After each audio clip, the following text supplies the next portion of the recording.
Hey, welcome to Driven Coast to Coast Car Talk. It's been some time. I've got my buddy Jeff here, and we're gonna catch up with 2022, and maybe talk a little bit about 2023 and what's gonna happen with these podcasts. Welcome to Driven Show Coast to Coast Car Talk, where we discuss the latest in automotive trends and the scene.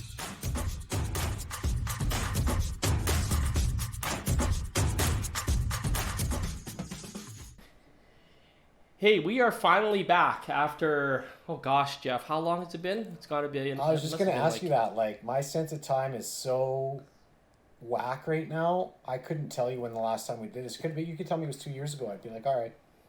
yeah, yeah. I think with COVID and just everything kind of blending together, all the craziness in the world, we've kind of lost track. But Yeah. I'm gonna have to go back and look at when we last did our podcast. I'm guessing it would have been either very early this year, or late last year. And I don't think it would have been early this year, dude. Because early yeah, this year I was down, man. you're down. That's right. Yeah, Jeff so I would was have been doing down. Yeah, yeah. But we got a lot to catch up on. The most interesting thing is, we do these podcasts not knowing if we're gonna get an audience, of course, right? It's it. If anybody hard gives a hard to shit. determine if this content is actually interesting or not. We got contacted by I won't say who, but a very large international company. Their Canadian marketing team contacted us and said, "Hey, we want to be on your podcast." You remember this, right, Jeff? Yep. Yeah, and it was quite interesting. And we were like, "Okay, sure." And we're like, "Why do you want to be on our podcast?" Like we can't imagine a lot of people listen Well, to yeah. our Like, podcast. what's in Or it just for you? what's in it for you? Audience, your reach is way bigger than ours. Massive, right? This is a Yeah. big company. Um, and I'll tell you why I can't mention the company in a second. But what they told us surprisingly is like we are like one of the top podcasts in Canada. like, I honestly think that was like an intern just making shit up. I like, well, I don't know what you know, metric they're using for that. part of that, and also to be honest, like how many automotive podcasts are in Canada? It might be like that beauty contest where you play second place because there's only two people in it, right? True, So true. I don't think it's a heavy market. I mean, the only one that comes to no. mind are those two guys that do the car reviews out east. I can't remember the name of it though. Oh, there's a lot of really good YouTube channels, but on a pure podcast level. And this was meant to be pure podcast. I mean, we'll rebroadcast on several platforms, but this was meant to be an audio focused podcast, right? Right. But yeah, so we're actually we're big time, Jeff. Let's not let that go to our heads, okay? So this big multinational company, a huge company, contacted us, and we couldn't do the podcast with them because we ended up signing a sponsor, which was a competitor to them, and because of that, we thought the optics would be bad. It would be very bad if we ended up doing podcasts and we just signed their competitor as a tour sponsor, or tour partner, right? So, Yeah, you don't want to. but we learned a You don't lot. want that to be your first step. With No, no, that's hey, we signed you. By the way, we're gonna do a podcast with your competitor, right? So, Yeah. but no, we appreciate anybody listening to this, and Oh God, yeah. yeah, I mean, I think with this year, and we were just gonna jump into like the regular podcasts here, and I said like Jeff's going on vacation. He's going to the greatest place on earth, right? Happiest place Disneyland in the world. in yeah, happiest place in the world. And I was like, I got to get Jeff on a call on a podcast because we have all these great podcast ideas that people have been telling us about. And if you guys could please subscribe or whatever you do on podcasts, because we got some great guests lined up this year to talk about, obviously not just driven, but the whole automotive aftermarket, the car scene in general. I'm really excited about some of the guests we have lined up. Yeah, and I think it will allow the general public, the listeners, a different perspective on various aspects of the industry that they may not. It's not easy to get that access otherwise. Right. Because of the nature of what you do, you've got those inroads already. And like I said, there's not like we're there's not many of us doing this type of stuff. So so it's so super excited. We'll be able to give an idea of like some of these amazing guests we have lined up. My goal is to get at least 8 to 10 of these podcasts done before things get crazy with the shows again, and we say goodbye to Jeff and start doing shows, right? So as part of this, I also felt like we couldn't just jump into podcasts because at the end of the day, we're still driven, and it'd be nice to kind of give our audience a bit of a recap of 2022. Yep. The lessons learned, Highlights. some highlights, some lowlights, and of course what we got planned for 2023, right? So we were like, oh, who do we pull in as a guest for this? And we were gonna bring in like our national account manager Keith, but it was a bad time for him. We had some of our guys who toured with us, but ultimately we're gonna keep this short. We're gonna just kind of fill you in on what we really, how we're gonna, I guess, get better with the shows, and how the scene's changing, right? Or where it's not changing, and it's crazy times, right? Yeah, it is. It's still crazy Yeah. times, man. I see weird stuff on the daily that I'm just Yeah. I shake my head. What was your biggest takeaway from 2022? I think you're asking the wrong guy that question, because my That's right. biggest takeaway from 2022 is don't get COVID. Don't get It's been a rough 12 months. I'm not going to get into Mm-hmm. detail, but multiple, hospital visits, blah, blah, blah, blah, blah. yeah. So I was kind of underground for most of 2022. Yeah. I don't even know if I made it to a driven show this year. Well, that kind of is the theme of 2022, right? Everything was kind of like new again because people were Yeah. we've all been hiding or disappeared. I think we we tried to continue to move the yardstick forward during times where I think it was very difficult for shows to happen. We managed to eke out 6 shows out of 8 in 2021. In 2022, it was some stories that we should be able to tell. Half these shows, honestly, I didn't even know if I'd be doing refunds like the week before, right? And it was. There was a lot of effort to get those events rolling in 2021. It wasn't just Yes. like flip the switch, okay, let's roll. We got driven. There was a ton of behind the scenes, ahead of time, just trying to get all of our ducks in a row so that the shows can happen and people can have something to do. Yeah, and I mean, a lot of it was big risk stuff, but we thought, hey, we got to stay relevant, and I think it paid off because we had, an amazing tour in 2022. That's the only way I can really describe it. Almost to the point where to be blunt, we didn't expect to see as many people, as many competitors, as many exhibitors participate in the Driven Tour in 2022. We thought we would be, a slow ramp up, but, it was always this hope that there was a pent up demand, and boy, did we ever see it, right? So. But I think that is a consequence of the Herculean effort that Driven put into 2021. Right. To stay relevant. I've seen it happen, and it's not just car shows, but events in general. The ones that have shut down for 2 or 3 years, they're out of people's minds. And people they realize they don't need to do that, and they can still achieve their goals.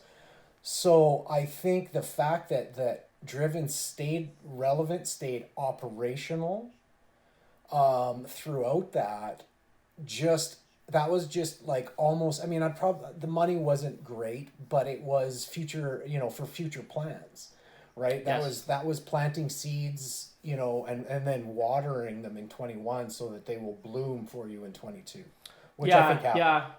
And I honestly, I feel awful for a lot of the promoters out there that, for some, definitely they had a challenging year, and foreshadowing, Jeff, in 2 or 3 months, I suspect there's going to be a lot of conversation about some of the more traditional events, not just in automotive, but just traditional events that Absolutely won't be around anymore, right? So happy we traditional put that effort in.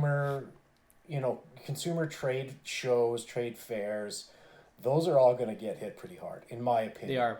Yeah. I think COVID accelerated online shopping that much more.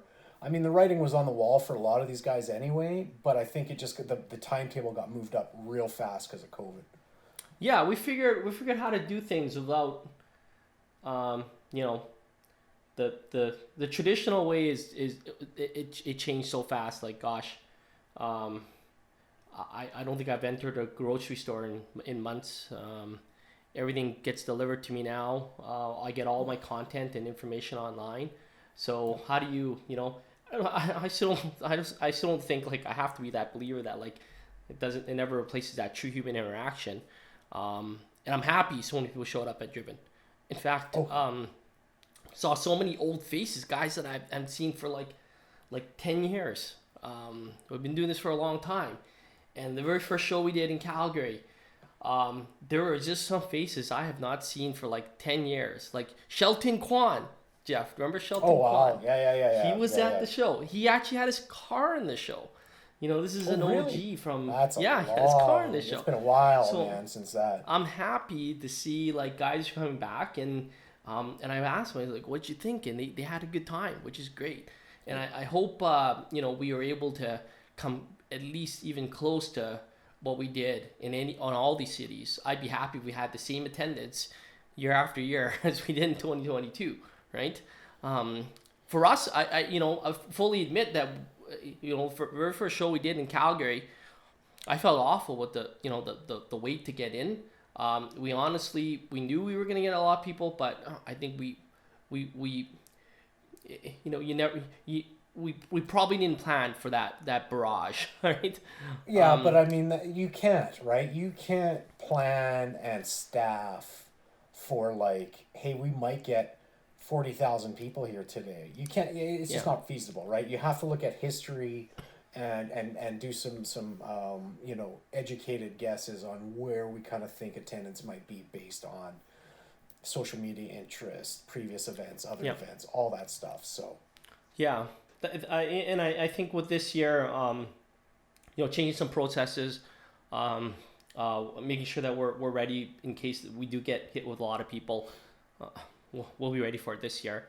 Yeah, I mean, you can do little things, right, and just be so you're not on your heels, you're on your toes a little bit more. It's still going to be a wait, but it'll be less of a wait as Driven becomes more proactive in anticipating larger crowds. Yeah, I mean, good segue into that. I may be coughing a little bit. Try to edit that out, but no surprise. I was sick a lot during the show because, like Jeff, I think I missed, and that was the one thing that I really enjoy about these shows is actually being the guy that announces the winners, right? For the trophies, and I thankfully, our guy Nick Costas was able to jump in, but I apologize for those who are used to getting the awards from me. Not that it matters, but I'm hoping this cough will eventually go away, but it's still here with me. It's so annoying. And then we kind of did our tour. We did 8 shows in 2023. So some of them were I guess best way to describe it was like fully expected to see big numbers at. Some I honestly didn't. Like we were back in Vancouver for the first time after 4 years. Vancouver surprised me. Very much so. Vancouver surprised me. Those who know Vancouver very well know that it's a notorious city for people trying to modify cars, right? We've had a challenge, like we ran our event at the P&E, which is in technically downtown Vancouver, and with their issues with all the VIs, I think a lot of people stopped going to shows and just stopped modifying cars. So we moved our show to a brand new venue, which is always risky. We were at the Hard Rock Casino, and boy, did we get a lot of people out. It was great to see all the people come out, and I think that event is gonna really grow in 2023. but that's where I think, P&E versus casino, the casino has so much more to offer, right? When the people come to the P&E, it's for the car show. At the casino, they can come, they can check out the show, they can go gamble, they can go have something nice to eat. There's stuff around. You're not eating free parking. Hot dogs, Who doesn't like free parking? I mean, come on. Right? Yeah. Right? Yeah. And the other one that really surprised me, and actually is going to be continue to be a challenge, and we'll get into too much details, is Montreal, right? We expected Montreal to, obviously we'll giggle about it, and Montreal, I think everybody probably heard some of the news. We had to end our show about half an hour early. We couldn't run our awards ceremony because we just had so many people. Without using the word takeover, I'll use the word takeover. It wasn't a good situation, and the venue that we had wasn't it wasn't the best place to avoid those types of issues because it was a confined exit, and we just had a lot of people out at that event. So we're looking at some options for Montreal, but boy, did we have a lot of people. And again, Montreal is going to be between Vancouver and Montreal. Those are the two cities I believe are going to grow the biggest on the tour. Like they have easily could be as big as Toronto or Calgary, right? So the other lesson learned is we wanted to that point about like traditional trade show halls and free parking and everything. We actually did this really good deal with West Edmonton Mall, and they were a little, I guess, they were a little concerned about like what our event was, right? Because they had done some events there in the past, and they wanted to see how big our event actually would be. They gave us, I think, we took a risk here. We did the mezzanine at the West Edmonton Mall, and it ended up being not the greatest, definitely on the cleanliness level, not the greatest venue to operate in. The low ceilings, it was dark, so we took it on the chin. We fully admit that wasn't the best venue. We actually had the mall do quite a bit of cleaning in it, but I think it's one of those things where like maybe we shouldn't have cleaned it because the caked on dust, it just kind of loosened everything, right? And it made this massive dust bomb. So I felt awful for the guys who spent it. We want the guys to prep their cars, but obviously like you can only it doesn't make sense to bring a fully detailed car into a dusty environment like that, right? So we'll take that one on the chin, and we know that we need to improve on our venue in Edmonton, and we do have a new venue in Edmonton, and I think when people see it, they're going to be really excited about where we're going in Edmonton. So without telling all the secrets, because we want to make sure we control all the information that comes out, Edmonton is going to be amazing. I think people are going to be really excited about where we're going in Edmonton. Is there anything you want to let the people know about 2023, or you want to keep it all playing your cards close to your chest for now? Yeah, the 2023, honestly, there aren't a ton of changes. Like, no surprise, we love the Oval, we love Square One in Toronto. We love any venue that we can drift at, that we can go. We're obviously going to be challenged with running drift events because there's always, these venues do not like drift. I don't think there's any venue that likes drifting, right? Jeff, your experience, you've got tons of experience with that as well. Oh God, yeah, so like thousands of dollars in cleanup costs to get rubber off of concrete and stuff. It's just brutal. Oh gosh, and this is the expense of putting on. You just think about the safety aspect. You can't just have cars losing traction in front of thousands of people. There's a huge expense in making sure drifting happens. You can, but the optics of it aren't great. Your me, I know. Not great. Yeah. So you take steps to prevent that from happening again. Yeah. So I think to your point, Edmonton will be at a new venue. Montreal will be there will be some changes made without saying whether it'll be a new venue or a different venue or where we'll be in Montreal. Definitely some safety issues that we have to take care of in Montreal. But the tour itself isn't going to change a lot, right? Like, don't fix what ain't broken is obviously the way we're going to approach it. Operationally, internally, and like one of the things that I've learned this year, not really learned, but the last thing we want to do is just to throw on a like a roof over the local car show or the local meet, we don't want to right? have a meet, an indoor meet. No.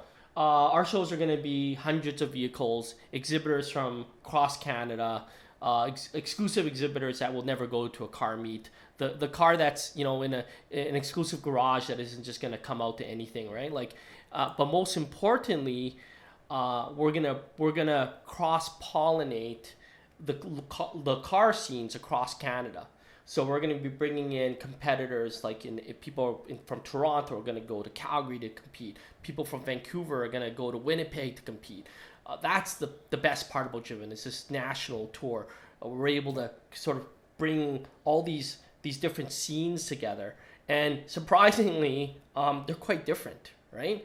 Like, if you walked around our Montreal show, holy smokes, what a different scene that it is if you walked into our Saskatoon show. Such a different environment, right? That's always something I've really enjoyed about the shows, and it's not something you can really quantify. It's like the vibe in that city and in that scene, and just seeing what it feels like, what it looks like, what it smells like, all that kind of stuff. And you're absolutely right. They are, completely. I mean, Edmonton, Calgary, probably pretty, similar in a lot of ways. But as you start branching out, boy, things start taking a different shape real fast. Yeah, even in 2022, we collect, I'm a data guy, right? In 2022, 25% at minimum, the competitors are from out of the city. So if you look at like Calgary, it was closing on 40% in Calgary. Nice. In Toronto, again, like it was close to 40%, just a good range. And we try to bring the best across Canada to each of these shows. Just thinking out loud here, we've a lot of people have kind of been sitting around not doing much for the last few years, and based on what I've seen kind of funneling through the pipeline, there's going to be some really, really crazy shit on that show floor in 2023. Even some of the stuff that people haven't seen, like I've had cars that haven't been out to shows for 15 years. They've just been sitting in garage, and they're coming back and they're cool again, right? So I'm excited to see kind of like the old stuff come back. Some of these cars that have the Irabuni kits, the Wings West, let's bring, it's truly a hot rod environment now, right? And not to pick on you and I, Jeff, right? But we're getting older, right? We're old men. You don't have to say we're old men. Okay, let's just call it what it is, right? Yes, but we're still in it, and I'm seeing that across the board, right? When we first started these shows, Jeff, we were like, we need to build this event that is for the younger enthusiasts, right? And we looked at those gray hair guys, and we're like, their events are cool, but they're not for like the young guys, right? That might feel out of place in those shows. Well, guess what? We're still doing what we did when we were 20, but now we're in our 40s, right? Like, it's... Speaking of gray hairs, right? Like, I'm right there with them now. I'm sitting at the table with the gray hairs yelling at clouds, right? Well, I think that's the other thing is that like Driven's gotta be that show for everybody. I saw so many, like adults with their dads, taking their dads out to the shows, right? Yep. So the 30-year-olds taking their 50-year-old dad out to the show, or their 30-year-old bringing their 7-year-old son to the show. Like, that's great for us, right? So that'll be a generational attendance. Yep. We're still going to be that show that doesn't have, the girls walking around in thongs, DJs with loud music. It's got to be a show for everybody. I mean, nothing against those shows, but that's just not what Driven is. It's going to be, that show that's going to be very inclusive. Hey, special guest. Your dog's behind you. Anyways, Yeah, I saw that. that might not show up on the actual clip because depending on how we crop it. But anyways, and then the last thing I really want to see in terms of like how we're going to change in 2023 is just to make the show more. I know this is like the buzzword, right? We want to make the show more experiential, right? Everybody's trying to make shows more experiential. So how do we achieve that? They don't want a show; they want an experience. Experience, correct? Yeah. Which is So- just honestly the vaguest, most like whoever came up with that shit needs a smack. I know. Like, what does that even mean? You know. Anyway, sorry. Well, to me, the most simplest thing is just give more people opportunities to interact with our exhibitors, right? Not just our typical exhibitors. They set up a little booth and they park their cars, and not that I hate these people. I love all our exhibitors, but they just show off their cars. They don't even engage the public, right? Mm-hmm. So I think with things like our app, like our account managers working, with more ideas to the exhibitors to run more challenges, more contests. I love when guys bring out, like Toyota Canada brought out simulators, right? eBay had the spinning wheel, little things like that. If they all kind of contribute a little bit, I think it will make our event a lot more fun. So we're going to try to encourage more of that stuff, right? Fantastic. So first up for 23 is what? May 6th is Calgary. We're going to, at the time of this, and probably it might, depending on when we edit this and when the dates come out, we'll be announcing our next 2 or 3 shows. We'd love to announce all of them at once, but to be honest, brutally honest, we don't have everything sorted out yet. So, well, that, and you like to draw your experiences out so you can maximize, the experience. It's marketing, right? I guess. I mean, it's a matter of you trying to pivot on some things, and it just takes time. So be patient, everyone. Yeah, and I mean, and this may surprise people, but the team at Driven is actually quite small. There's not a lot of us. I myself am working very hard to make myself less relevant. We've been internally, we restructured some things. We're trying to draw Jeff back in to help us with some stuff, right? Without getting into the details of some of the stuff we messed up. There's a lot of things that happen behind the scenes that to make this show happen properly. A lot of things I'm still learning, and to be honest, I shouldn't be learning. We should have smarter people at the table figuring these things out, and that's been my focus. True, but at the same time, I think it's good that Driven doesn't have the ego that says I can't learn, I know everything.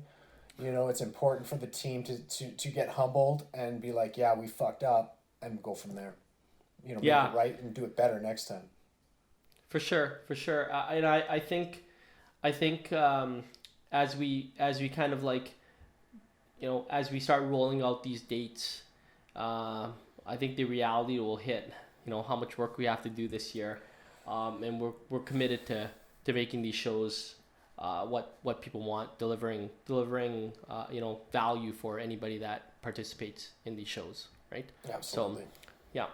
But on the outside the shop, on a more content level, or he'd use the buzzwords, but I think these podcasts, there'll be a little bit of Driven is part of it, right? Because it's always the glue that kind of pulls everything together. The foundation is we're built on.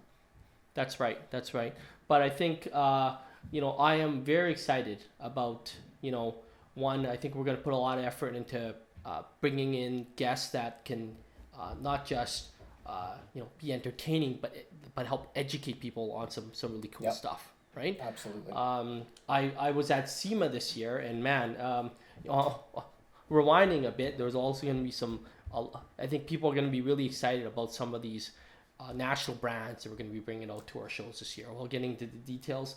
Some of these brands that you may have heard of, engaged with, well, they're actually going to be at our shows exhibiting, right? So, like, you like your TE37s? Boy, we got some really cool people that are instrumental into that product, right? So it's a lot of really cool exhibitors that we met when we were out at SEMA. I didn't get to see SEMA at all. I literally sat at a table and had meetings all day long. It was awful, but I met so many really cool people. One of which, for example, I met one of the guys, the original guys that put on, there's a huge history about this. This is one of the examples of the guys we're going to bring onto the podcast, right?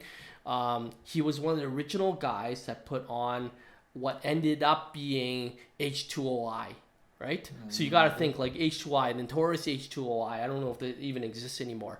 But one of the guys that helped put together those really cool Volkswagen festivals, and they were massive. And he's lost it. He is so angry with today's car scene culture. And, this guy is so well known. He's so OG in like the East Coast, the New York, the New Jersey area. Like everybody knows who he is. And we're going to have him on as a guest, right? We're going to get some really cool guys that like I said, you want to talk about wheels? We got not talking just some guys that like sell wheels that think they're cool and, build a reputation about, I'm cool because I have these wheels. I'm talking about industry experts that are going to be joining us on these calls to talk about, where the wheels came from, and where they're going, right? So some really good stuff, really exclusive content that you're going to see on these podcasts, right? Fantastic. So, yeah, Jeff, what do you want to see in the podcast? Because I'm gonna make you be my co-host for all of them, right? What do you want to see more of? I just want to see more of information that's not easily Googleable. You can't easily Google. Yeah. Just that real world experience that some of these guys can bring us and enlighten us on and broaden our scope and understanding of what goes into some of this stuff.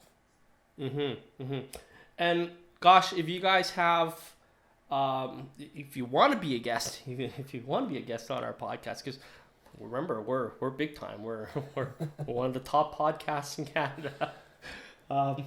Let us know who you want to see, and if you want to, for sure, yeah, we're open to suggestions. Absolutely, yeah. So it's going to be an exciting year, Jeff. Yep. Hopefully you're going to be healthy. Hopefully I'm going to be healthy. Yeah. But that's the focus, man. Stay healthy.